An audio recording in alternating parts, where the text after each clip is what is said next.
옆사람 뒷사람 인사하겠습니다. 복 있는 사람이 됩시다. 은혜 받읍시다. 다 잘 될 것입니다. 다 지나갈 것입니다. 할렐루야. 오늘 마태복음 7장 마지막 말씀을 읽었습니다. 예수님께서 우리에게 주신 산상설교, 그 마지막은 결론은 마태복음 7장 12절 황금률이라고 했습니다. 주님께서 이 말씀을 마치시고 28절, 29절을 보면 주님 말씀을 마치셨을 때 우리가 그의 가르치심에 놀랐다.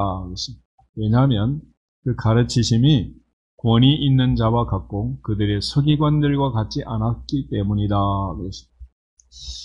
말씀의 권위는 하나님으로부터 성령의 역사로부터 나오는 것입니다.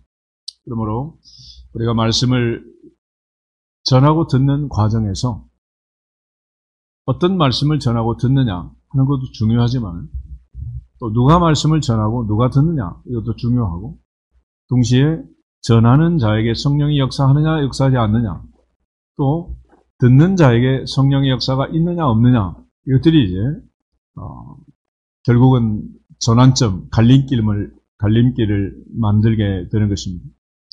오늘 예수님께서 말씀을 마치고 마지막 마무리하는 과정에서 주님께서 이제 지혜로운 자, 어리석은 자에 대한 결론을 내리고 있습니다. 세상을 사는 동안 우리에게 가장 중요한 것이 무엇이냐? 그러면 지혜라고 야고보는 얘기합니다. 그리고 또 하나는 인내라는 것을 강조합니다. 세상살이에서 가장 중요한 게 무엇일까? 인내하는 거죠. 동시에 무조건 인내하는 게 아니라 지혜롭게.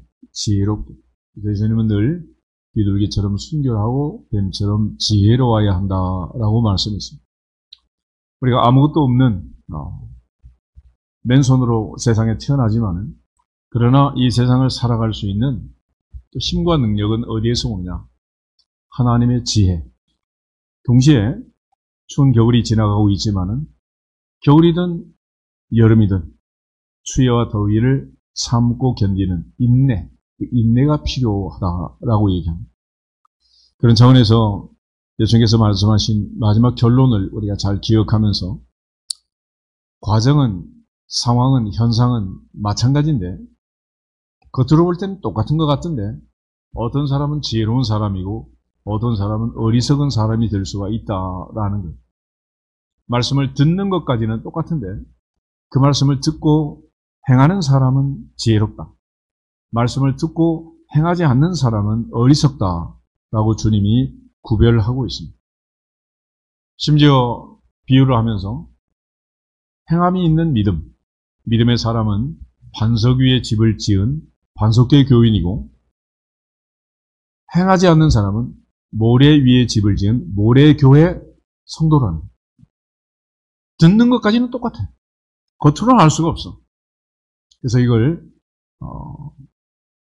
복음의 신비, 미스테리라고 미스테리. 그래서 성경적으로 신학적으로 미스테리라는 말은 신묘막측이라는 말을 모세가 신명기에 쓰고 있는데 그는 우리는 알 수 없고 하나님만 아신다. 그런 뜻입니다. 하나님만 아신다. 우리의 머리로는 이해할 수가 없다. 은혜 받을 것 같은 사람은 받지 않고 받을 것 같지 않는 사람은 받고 대제사장 서기관 바리새인들은 그렇게 날마다 성경을 묵상하고 하루 3번씩 기도하는데 주님이 오셨을 때 거절하고 배척하고 주님과 관계없이 죄를 짓고 살던 세리들, 성기들, 죄인들, 병자들, 가난한 자들, 복음과 멀리 떨어져 있던 그들이 오히려 주님을 만나고 은혜를 받고 변화되는 놀라운 사실을 예수님의 공생애를 통해서 증언해 주고 있는 거 아니겠습니까? 그래서 이 자체가 신비라는 신비. 오늘날도 마찬가지입니다. 그러니까 준비하고 기도하고 은혜 받아야 되는 그 사람들이 은혜를 받아야 되는데 그렇지 못하는 경우도 있고 반대로 전혀 생각지 않았던 사람들이 지나가는 길에 주님을 만나고 옷자락을 붙들고 호침을 받는 놀라운 일도 있게 되는 거죠. 그런 측면에서 믿음은 들음에서 나오고 들음은 그리스도의 말씀으로 말미암지만은 이거는 오토매틱이 아니다. 자동으로 그렇게 되는 게 아니라. 그래서 궁극적으로 하나님의 말씀을 듣고 그 다음 단계가 중요하다. 그래서 야고보는 행함이 없는 믿음, 그 자체는 죽은 것이다. 동시에 행함이 있는 믿음, 실천하는 믿음, 행동하는 믿음, 살아 움직이는, 생동하는 믿음의 주인공이 되어야 한다라는 걸 강조했습니다. 우리가 지혜라는 말을 할 때는 구약의 솔로몬을 우리가 기억하게 됩니다. 열왕기상 3장을 본 솔로몬은 이 백성은 이렇게 많고 종은 어리고 재판할 거리는 많고 종은 어리석으니 내게 듣는 마음을 주세요. 듣는 마음. 지혜는 뭐냐? 어떤 이야기를 듣고 그것이 진짠지 가짠지 참인지 거짓인지를 구별하는 능력을 지혜라고 하는 것입니다. 21세기를 살고 있지만 여전히 우리는 진짜와 가짜가 무엇인지 구별하지 못해서 어리석은 선택을 하고 잘못된 선택을 끊임없이 하고 있는 거죠. 요즘은 특별히 이제 AI라는 게 또 나와가지고 딥시기니 딥페이크니 이래가면서 결국 합성을 하고 똑같은 사람의 모양으로 음성을 변조해서 그렇게 이제 한다는. 요즘에 이제 보이스피싱 하지만은 이제는 내 목소리 그대로 따가지고 어느 날 갑자기 여러분이 갑자기 한밤중에 전화가 하는 거예요. 집사님, 권사님 큰일 났습니다. 내가 지금 어려움에 처했습니다. 100만 원 보내주시면 바로 내일 아침에 보내드리겠습니다. 그러면 여러분 중에 나한테 보낼 사람 2명은 되겠지 뭐. 그렇지 않겠어? 아니 목사님 목소리가 왔는데 똑같은데 어떻게 의심할 수가 있겠냐고. 그럼에도 불구하고 진짜와 가짜를 구별해야 된다, 안 해도 된다? 구별해야 돼. 그래서 태초부터 에덴에서부터 이게 하나님의 음성인지 이 뱀의 속삭임인지 구별하지 못하고 인간이 저게 시끄러운 거 아니겠어요? 우리가 이게 진짜인지 가짜인지 구별을 못해서 심지어 세 사람이 얘기하다 보면 이게 내가 한 말인지 네가 한 말인지 한 달 지나면 다 몰라. 내가 한 말도 네가 했다 그러고 네가 한 말도 내가 했다 그러고. 그래서 옛날에는 큰 소리 친 사람이 이긴다 그러지만 요즘은 전부 다 이제 녹화해가지고. 그렇지만 그것도 또 조작을 하고 일정 부분 편집을 해가지고. 지금 세상이 이런 세상이에요. 그러므로 1.1핵도 변함이 없는 하나님의 말씀. 이 말씀을 기준으로 해서 우리가 판단하셔야 됩니다. 판단의 기준이 흔들리면 판단이 쉽다 어렵다? 어렵죠. 그런데 하나님 말씀은 태초부터 지금까지 1.1핵도 변함이 없고 똑같은 말씀을 하시기 때문에 이 말씀을 가지고 사탄의 말을 들어보면, 뱀의 말을 들어보면, 2단, 3단 사탄의 말을 들어보면 이게 진짜인지 가짜인지 구별할 수 있는 거 아니겠어요? 우리가 끊임없이 말씀을 들어야 되는 이유는 거기 있는 것입니다. 보통 이제 요즘은 은행으로 뱅킹을 많이 하니까 그렇지. 옛날에는 현찰 거래를 많이 하고 그러면 뭐 동남아 같은 데 역시 마찬가지. $100짜리 미국 지폐를 위조 지폐를 대량으로 만들어서 이렇게 뿌리고 사용하는 그런 불량 세력들이 있잖아요. 근데 그거를 진짜인지 가짜인지 구별하는 지폐 감별사, 그 사람이 하는 일은 매일같이 가짜를 잡아내는데, 가짜를 잡아내기 위해서 무슨 훈련을 하느냐. 매일같이 진짜를 만들어본대, 진짜로. 매일같이. 가짜가 아니고 진짜를 만져보는. 새돈, 헌돈, 1년짜리, 10년짜리 계속 만져보면 어느 날 가짜가 탁 들어오면 느낌이 있을까 없을까? 계속 진짜만 만지는 거야. 그럼 가짜를 알지. 근데 반대로 가짜를 계속 만져. 그런 사람은 진짜가 와도 가짜인지 진짜인지 구별을 못하는 거예요. 그래서 이단과 사이비를 연구한다고 성경은 제쳐놓고 이단 사이비 연구하면 그 사람은 이단 되는 거예요. 이단 사이비를 구별하려면 말씀에 정통하고 말씀을 연구하고 오직 말씀을 붙들고 오직 성경을 붙들고 오직 성경에 집중해야 이 진짜인지 가짜인지를 구별할 수가 있게 됩니다. 말씀이 진짜인지 뭔지도 모르는데 가짜를 구별하겠다고 이단을 연구하겠다고 그럼 이단에 빠지는 거예요. 내 교리도 모르고 내가 무엇을 믿는지도 모르는데 어떻게 가짜를 구별할 수가 있겠냐고. 그래서 아이들 중에 조기 유학을 간 애들이 많잖아요. 한국말을 어느 정도 마스터가 된 다음에 그 다음에 가서 영어든 독어든 불어든 뭐 캄보디아든 배워야 되는 거지. 한국말이 완성되지 않는 아이가 밖에 나가면 이것도 아니고 저것도 아니고 아무것도 안 되는 거예요. 당연한 거 아니겠어요? 그러니까 내가 믿는 신앙이 무엇인가를 확실하게 알아야 그 다음에 가짜를 구별할 수가 있답니다. 목동 다섯교회를 다닌다고 해도 계속해서 예배에 집중하고 말씀을 듣고 끊임없이 이 말씀에 젖어들어야 다른 말을 들었을 때 이게 이상하다 그걸 알 수가 있는 거지. 성경을 모르는데 가짜를 어떻게 구별할 수가 있겠어요? 그건 불가능한 거예요. 그래서 우리가 먹는 음식도 매일같이 우리는 고추장, 된장, 청국장, 김치 먹으니까 다른 향료를 넣고 외국 음식을 먹으면 금방 그게 느낌이 오는 거 아니겠어요? 오늘 예수님께서 주시는 이 말씀을 보면 말씀을 들었는데 어떤 사람은 행하고 어떤 사람은 행치 않느냐. 믿음은 들음에서 나고 들음은 그리스도의 말씀으로 말미암는다 하는 말씀처럼 말씀을 듣고 믿어진 사람하고 말씀을 듣고 믿어지지 않은 사람, 말씀을 듣고 믿어져서 행할 수밖에 없는 사람하고 말씀을 듣고 믿어지지 않아서 귀뚱으로 듣는 사람, 구별이 된다.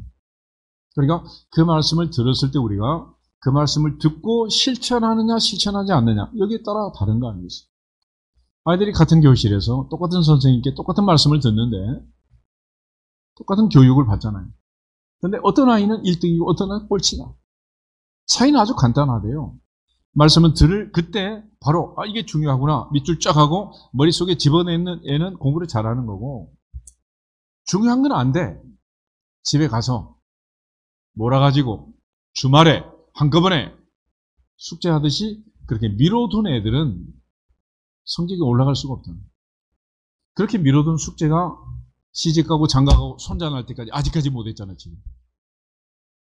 미뤄지냐 미뤄져. 그래서 그 옛날부터 오늘 할 일을 내일로 뭐 하지 마라? 미루지 말라는 거예요. 사탄의 작전은 간단해요. 다이어트는 언제부터 하라고? 이게 작전이에요.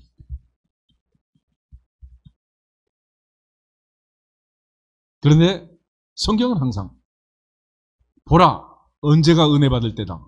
지금. 언제가 구원의 날이다? 지금이란 지금. 그러니까 지금이 지나고 나면 어떻게 될지 모르잖아요. 내일이 염려할 거다. 내일은 알 수가 없는 거예요. 그 세상 사람도 노래를 부르면서 그러잖아. 있을 때 잘해. 이 시간이 지나면, 오늘이 지나면 내일은 알 수 없는 거 아니겠어요? 그러므로 예수께서 이제 마지막에 강조하신 것은 예수님께서 말씀을 전해도 다음 단계가 어떻게 될지, 누가 믿고 누가 반석에 집을 지은 지혜로운 사람이 될지, 누가 말씀을 들어도 믿지 않고 실천하지 않고 모리에 집을 지은 어리석은 사람이 될지 모르는. 그런데 이 과정에서 왜 이런 일이 벌어지게 되느냐? 사도행전 20장을 한번 찾아보겠습니다. 사도행전 20장을 보면 사도 바울이 에베소 교회 장로들을 불러가지고 마지막에 이제 고별 인사를 하게 됩니다. 그러면서 자기가 에베소에서 말씀을 전했던 이 사실에 대해서 그리고 자기가 떠나간 후에 일어날 현상에 대해서 염려를 하는 거예요. 17절을 보면 바울이 밀레도에서 사람을 에베소로 보내어 교회 장로들을 청하니 오매 그랬습니다. 그리고 그들에게 얘기를 하는 거예요. 그리고 특별히 27절, 28절 두 절 한번 읽어보겠습니다. 이는 내가 꺼리지 않고 하나님의 뜻을 다 여러분에게 전하였습니다.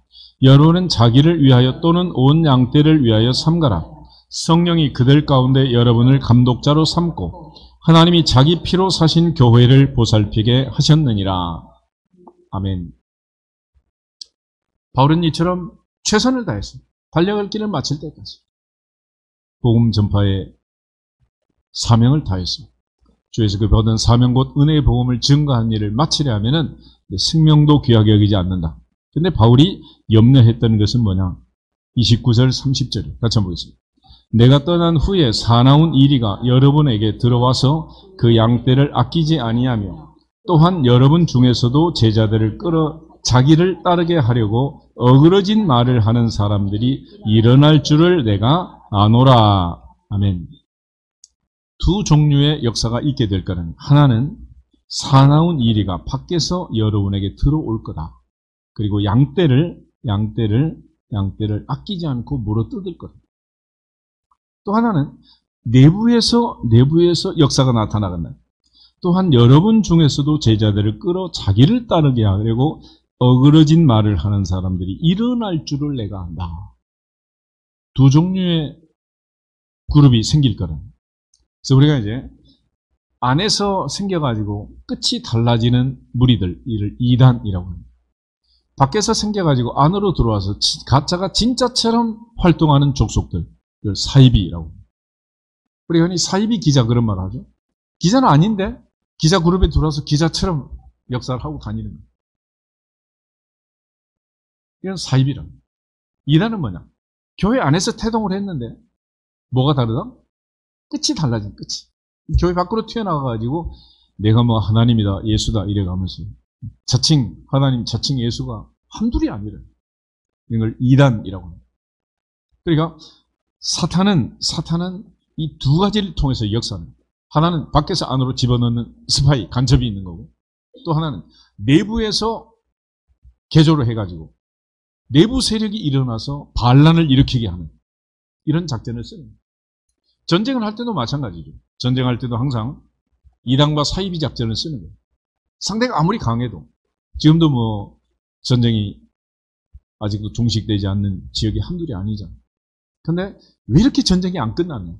하나는 계속 스파이를 보내는 거예요. 또 하나는 가가지고 거기 있는 주민들을 교화를 시켜가지고 그들을 통해서 또 역사를 하는 거예요. 이게 2000년 전에 사도 바울이 교회 안에도 이런 일이 있을 거다라고 얘기를 합니다. 병도 마찬가지예요.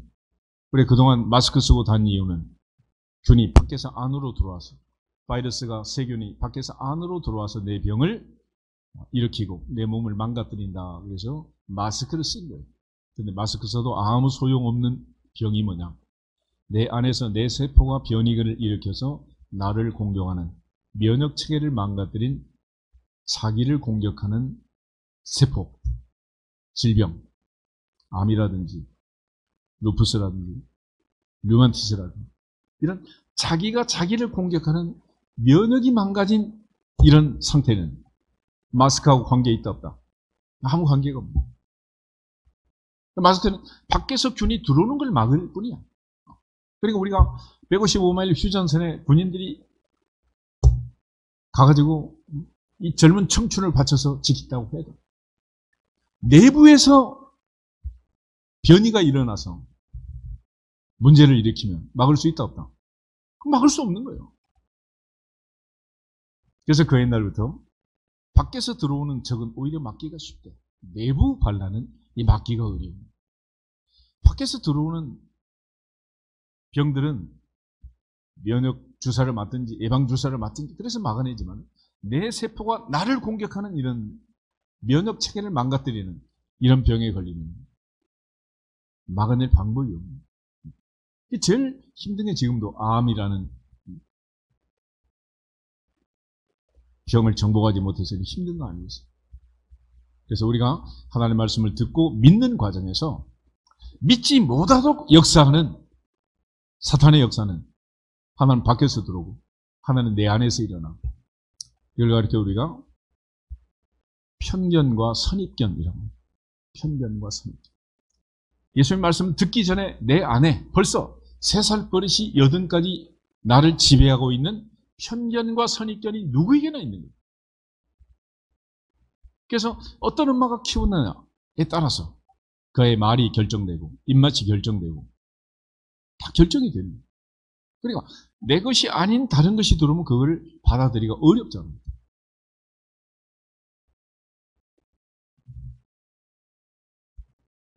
그런데 이 사탄의 역사를 물리치고 이 모든 과정을 꿰뚫고 우리로 하여금 말씀을 듣고 믿고 실천하도록 하시는 분은 오직 성령이시니라. 오직 성령이시니라. 이 바로 성령의 역사라는 거예요. 로마서 10장을 한번 찾아보세요. 로마서 10장.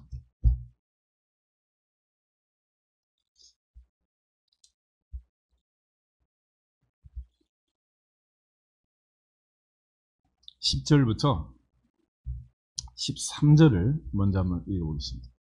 사람이 마음으로 믿어 의에 이르고 입으로 시인하여 구원에 이르느니라. 성경에 이르되 누구든지 그를 믿는 자는 부끄러움을 당하지 아니하리라 하니 유대인이나 헬라인이나 차별이 없음이라. 한 분이신 주께서 모든 사람의 주가 되사 그를 부르는 모든 사람에게 부요하시도다. 누구든지 주의 이름을 부르는 자는 구원을 받으리라. 아멘. 오늘 사도 바울은 누구든지라고 헬라인도 유대인도 차별이 없다. 누구든지 한 분 주께서 사람의 주가 되사 그를 부요하게 부르는 그를 부르는 모든 사람을 부요하게 하시는 그 주님의 이름을 마음으로 믿고 입으로 시인하면 의에 이르고 구원에 이른다. 누구든지 주의 이름을 부르는 자는 구원을 받는다 그랬습니다. 근데 예수님께서 오늘 말씀하실 때 누구든지 주여 주여라고 하는 자마다 다 천국에 가는 게 아니다. 그럼 무슨 얘기냐? 주의 이름을 부르면 구원을 받는다며. 근데 주님은 또 누구든지 주여 주여 하는 자마다 천국에 가는 게 아니고 하늘에 계신 내 아버지의 뜻대로 행하는 자라야 천국 간다 그랬잖아요. 그러니까 겉으로 볼 때는 주여 주여 하는데 외식으로 하느냐 진짜로 하느냐 믿고 하느냐 입술로만 소리로만 주여 주여 하느냐 차이가 있다는 거예요. 차이가. 그래서 사람은 구별내는 게 어렵다. 그러나 중심을 아시고 우리의 생각을 마음을 감찰하시는 하나님은 아시느니라. 이게 이제 다른 거예요. 그래서 17절을 보면 그러므로 믿음은 들음에서 나고 들음은 그리스도의 말씀으로 말미암는다. 그러니까 듣고 믿는 자는 반드시 누군가 전해준 말씀을 듣고 믿지만은 문제는 16절 그러나 그들이 다 복음을 순종하지 아니하였도다. 이사야가 이르되 주여 우리가 전한 것을 누가 믿었나이까? 누가 들었나이까가 아니야. 누가 믿었나이까? 그러니까 어떤 사람은 듣고 믿고 어떤 사람은 듣고도 믿지 않습니까? 이게 복음의 신비, 미스테리라는 것입니다. 그리고 13절에서 15절을 다시 보시면은 이게 거꾸로 됐어요. 거꾸로. 15절에 맨 처음에 아름답도다 좋은 소식을 전하는 자의 발이여. 그래서 아름다운 발 선교회라는 선교들이 좀 있는데 거기서부터 역순으로 가는 첫째, 보내심을 받지 아니하였으면 어찌 전파하리요. 보내심이 1차, 2차가 전파합니다. 14절에 전파하는 자가 없이 어찌 들으리요. 보내심, 전파하심. 그 다음에 듣지도 못한 일을 어찌 믿으리요. 그래서 들으심이 세 번째 단계고 그 다음에 듣지도 못한 일을 어찌 믿으리요 그랬잖아요. 믿음이 그 다음 단계고 14절 그런즉 그들이 믿지 아니하는 일을 어찌 부르리요. 그러니까 믿지 않고 부른다는 것은 연극, 영화에서나 가능하지 진짜 팩트, 이 세상에서는 불가능한 일이에요. 그리고 아이들이 두 명이 손을 잡고 길을 가는데 한 녀석은 엄마 그러고 가고 한 녀석은 고모 그러고 따라가. 그럼 우리가 DNA 검사해봐야 돼요? 안 해도 괜찮아요? 소리를 들어보면 알지. 어떤 녀석이 딸인지 어떤 녀석이 조카인지 그가 하는 말을 들어보면 아는 거지. 꼭 DNA 검사 해봐야 아냐고. 그래서 로마서 8장에 있는 말씀처럼 하나님이 성령이 역사하시면 우리가 하나님을 아빠, 아버지라고 부르짖느니라. 할렐루야. 하나님이 아빠가 아닌데 어떻게 아빠라고 하고, 고모가 아닌데 어떻게 고모라고 하고, 이모가 아닌데 어떻게 이모라고 하냐고.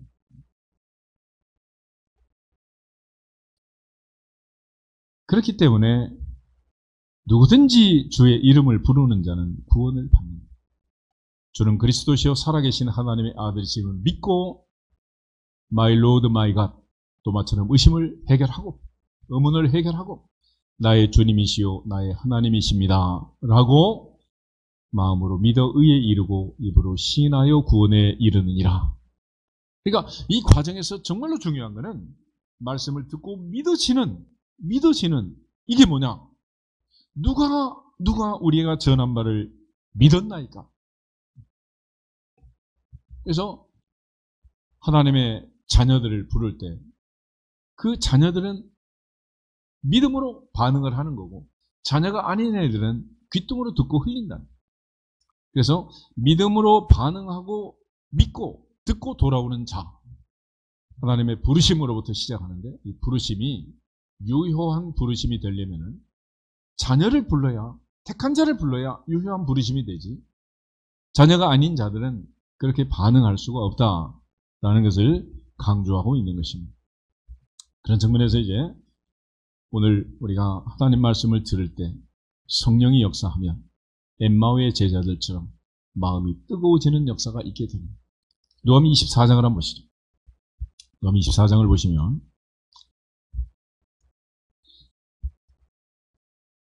엠마오로 가던 제자들 그들에게 주님이 나타나셔서 말씀하시고 강권하면 이제 식사를 하시고 그들이 들어갔습니다. 그런데 30절부터 32절을 보겠습니다.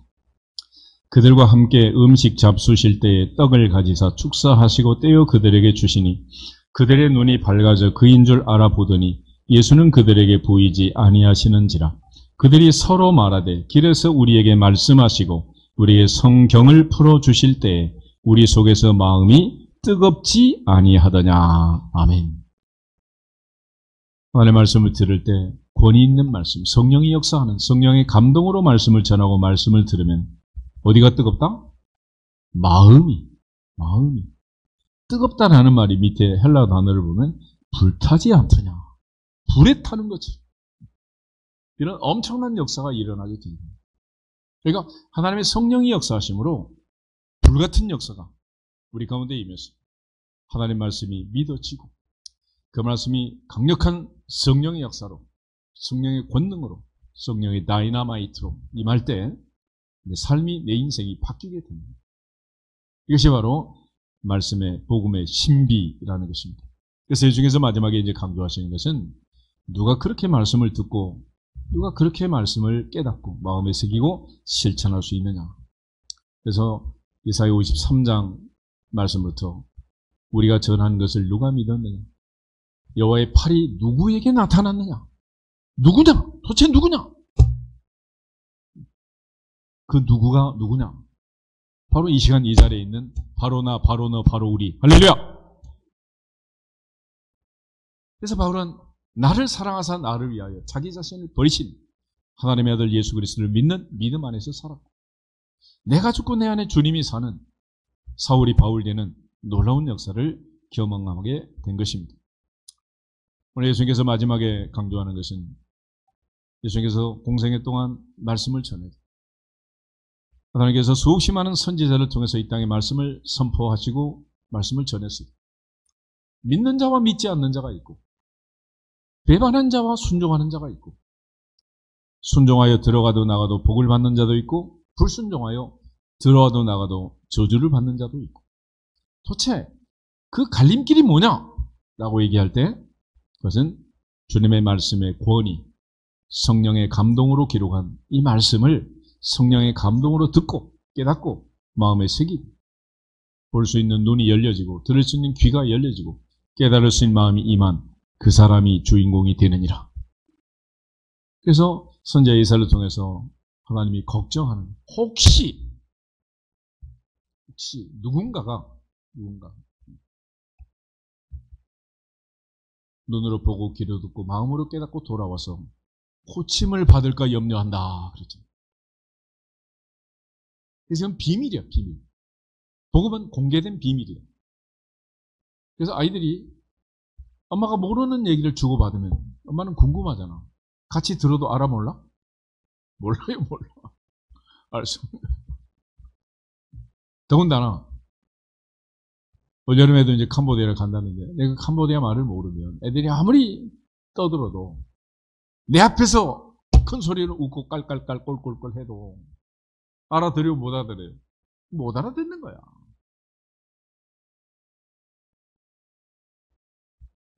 그래서 하나님께서 사울이 바울이 될 때 맨 첫 번째로 하신 일은 눈의 비늘을 벗겨주셔서 새로운 세상을 볼 수 있는 영안을 열어주신 거예요.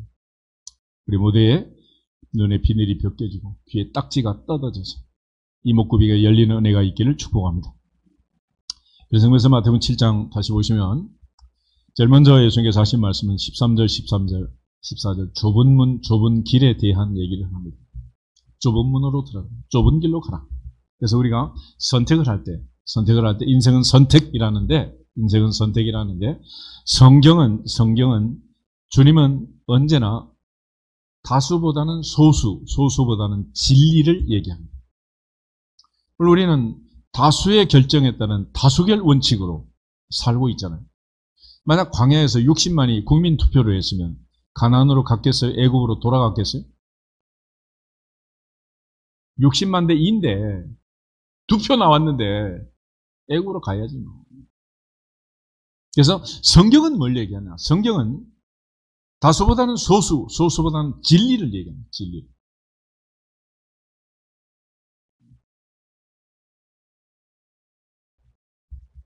그리스 철학자 아리스토텔레스도 그 옛날에 헬라 세계에서 처음 태동한 민주주의를 중우정치, 우중정치 그런 말씀. 어리석은 민중의 정치다. 49대 51. 이게 민주주의 아니에요? 한 표만 더 나오면 이기는 겁니다.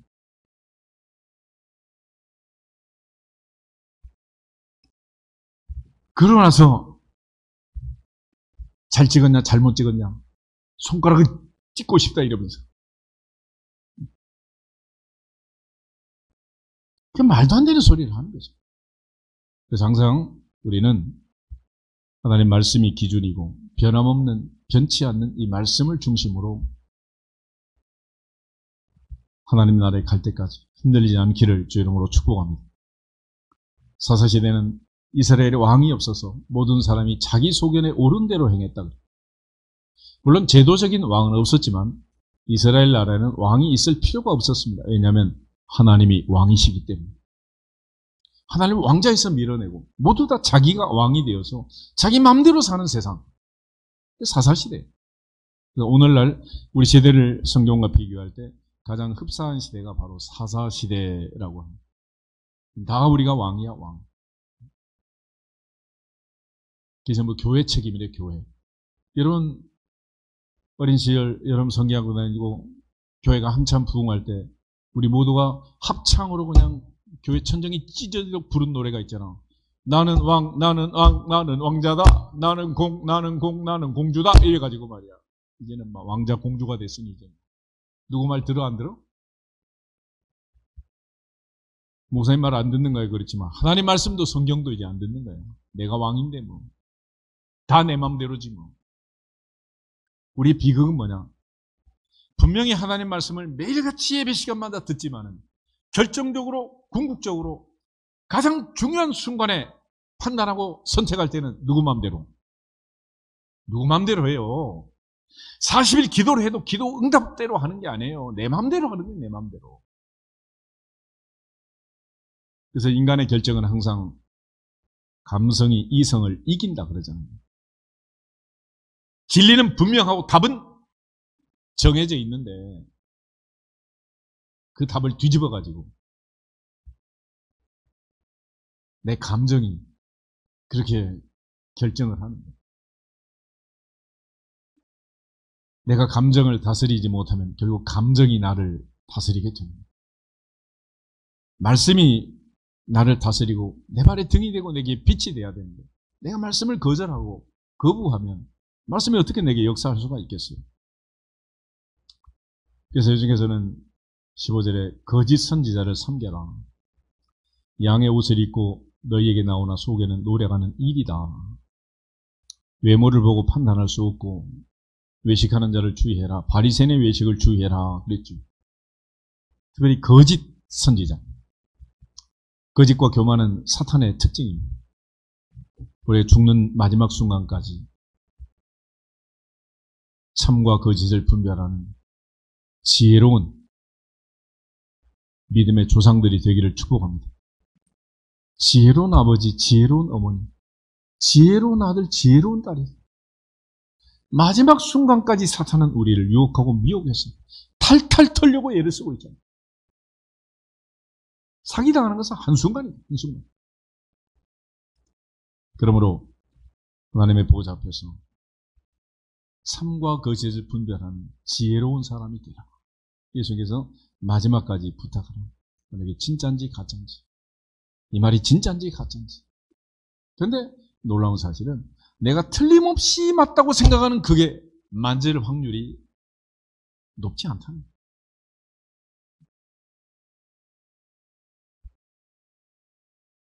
그래서 나무 열매를 가지고 얘기합니다.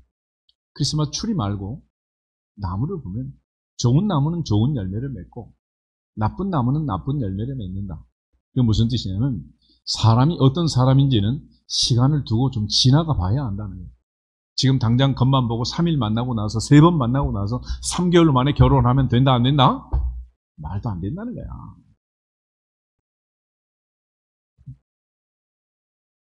그러니까 사람은 두고 봐요. 두고 봐요. 그러니까 나무가 열매를 맺으려면 최초 사과나무든 배나무든 바솔에 심어가지고 이게 성장해서 자라서 열매를 맺고 따먹기까지. 사과나무도 종류가 많고요. 배나무도 종류가 많더라고. 심지어 개나리도 장미꽃도 넝풀 장미도 종류가 다르더라고요. 종류가 달라요. 보니까. 그래서 5월이 되면 넝풀 장미가 또 탐스럽게 피겠지만 우리 교회 담장에 심은 이 넝풀 장미는 여러분 알다시피 이건 1등급이야. 1등급. 처음에 그걸 갖다 준 집사님이 그걸 심을 때 난 별로 몰랐어요. 나중에 보니까 그게 1등급이래요. 교회 앞에 대추나무, 감나무도 1등급이에요. 1등급. 그걸 갖다 심어준 그 사람이 얼마나 좋은 품종을 골라가지고 그때 가져왔는데 난 그때는 몰랐어. 시간이 지나고 열매를 맺고 보니 이제야 안 거죠. 그분이 얼마나 신실한, 여러분 말대로 말로만 그런 게 아니라 진짜로 교회를 사랑한 그 마음이 중심이 어떠했는가를 이제 내가 아는 거예요. 뭘 보고? 열매를 보고, 열매를. 하나님 앞에서 주님 말씀도 마찬가지예요. 겉만 보고 알 수 있느냐? 밥 2번 사줬다고 그냥 표 찍어주고 막 그러면 되겠냐? 열매를 봤어요, 열매. 그래서 주님 하신 말씀, 20절, 이러므로 그들의 열매로 그들을 알리라. 너무 성급하게 결정하지 말고, 너무 성급하게 판단하지 말고, 그 사람이 어떤 사람인가는 열매를 보면 알 수 있다. 우리 모두가 하나님 앞에서 인정받는 믿음의 주인공들이 되시기를 주 이름으로 축복합니다.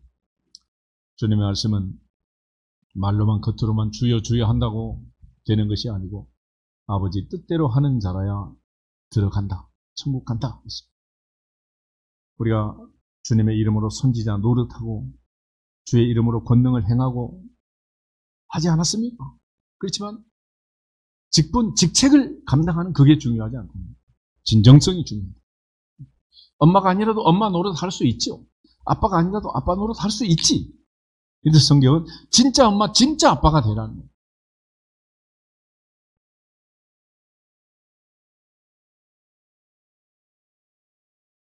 그래서 주님께서 강조하는 것은 합법과 불법 차이는 뭐냐? 아버지 뜻대로 했느냐 하지 않았느냐. 예전에 어떤 권사님은 옛날에 문서 정리가 잘 안 되고 막 그런 시절 아니에요. 그래서 자기 언니 이름으로 평생 선생님을 하고 은퇴하신 권사님도 있었어요. 옛날에. 남의 이름으로 산 사람도. 얼마 전에 어떤 녀석이 남의 이름으로 군대를 가가지고 막 그런 희한한 사건도 있었잖아요. 요즘이야 세상이 참 좋은 세상에서 찾아내지만 옛날에는 뭐 찾아낼 수가 있나 뭐. 뒤섞여 있습니다. 이제는 사람도 다 그 정도는 찾아내는 세상이 됐습니다. 하늘의 하나님은 진짜 가짜 아신다 모르신다. 아신다 모르신다. 그걸 왜 모르겠어? 그러므로 하나님 앞에서 진짜가 되기를 축복합니다. 하나님 보실 때 진짜가 되겠어요. 오늘 주님께서 강조하시는 것은 바로 그거예요. 그러므로 누구든지 나의 말을 듣고 행하는 자, 나의 말을 듣고 행하지 않는 자, 반석 위에 집을 지은 자, 모래 위에 집을 지은 자. 평소에는 표가 안 난다는 거예요. 언제 표가 나느냐? 25절. 비가 내리고 창수가 나고 바람이 불어 그 집에 부딪힐 때. 27절에도 비가 내리고 창수가 나고 바람이 불어 그 집에 부딪힐 때 무너지지 아니하나니 이는 주추를 반석 위에 놓은 까닭이요. 27절. 무너져 그 무너짐이 심하니라. 이유는 기초가 모래이기 때문이에요. 평소에는 표가 나지 않는다. 그래서 그 옛날부터 뿌리 깊은 나무 바람에 아니밀세 그러죠. 나무가 제대로 심어져 있는지 심어져 있는지 않는지. 겉으로 볼 때는 멀쩡하죠. 그렇지만 올여름 또 태풍이 오면 어떤 가로수가 뿌리가 깊이 내렸는지, 어떤 나무가 그저 잎만 무성하게 자랐는지, 바람이 불고 비가 내리고 창수가 나면 홍수가 터지면 그때 알 수 있다. 그러므로 평소에는 표가 나지 않지만 환난 중에는 기도하고 즐거운 중에는 찬송하고 어떤 경우에라도 믿음의 줄을 놓지 않고 은혜의 보좌 앞에 담대히 서서 하나님 중심, 말씀 중심, 교회 중심으로 흔들리지 않는 믿음의 용사들이 되기를 주 이름으로 축복합니다. 그런 측면에서 주님은 오늘 우리에게 지혜로운 사람이 되어야 한다. 지혜로운 사람이 되어야 한다. 솔로몬은 여호와를 경외하는 것이 지혜의 근본이었습니다. 이래 결국을 다 들었으니 하나님을 경외하고 그 명령을 지켜라. 이것이 사람의 본분이다. 하나님을 경외한다는 히브리 동사 야레는 두려워하는 두려워. 마태복음 10장 28절 한번 찾아보겠습니다. 마태복음 10장 28절 한 절만 가지겠습니다.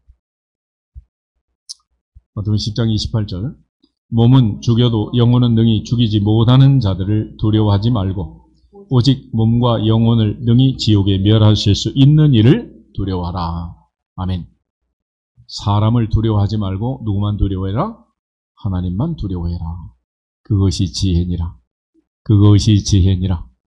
그런데 세상 사람들이 요즘은 하나님을 두려워하지 않아요.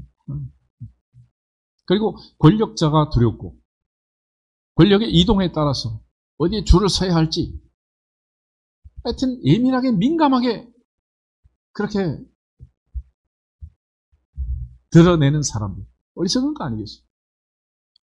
시편 146편 말씀처럼 호흡이 끊어집니다. 모든 도모는 모든 계획은 수포로 돌아간다. 끝난다. 인간이다. 그러나 하나님은 영원부터 영원까지 예수 그리스도는 어제나 오늘의 영원토록 동일하시니라. 동일하시니라. 그 하나님만 두려워하고 하나님만 경외하고 나와 내 집은 오직 여호와를 섬기겠노라 고백한 여호수아처럼 우리와 자녀들의 인생길에 대대로 하나님만 두려워하는 지혜로운 아들, 손수간 딸들로 하나님께 영광을 돌릴 수 있기를 주 이름으로 축복합니다. 여기서 인사하고 기도하겠습니다. 지혜로운 사람이 됩시다. 할렐루야. 다 같이 주 예수 그리스도 이름으로 지혜로운 사람이 될지어다 선포하고 기도하겠습니다. 주 예수 그리스도 이름으로 지혜로운 사람이 될지어다. 지혜로운 사람이 될지어다. 지혜로운 사람이 될지어다.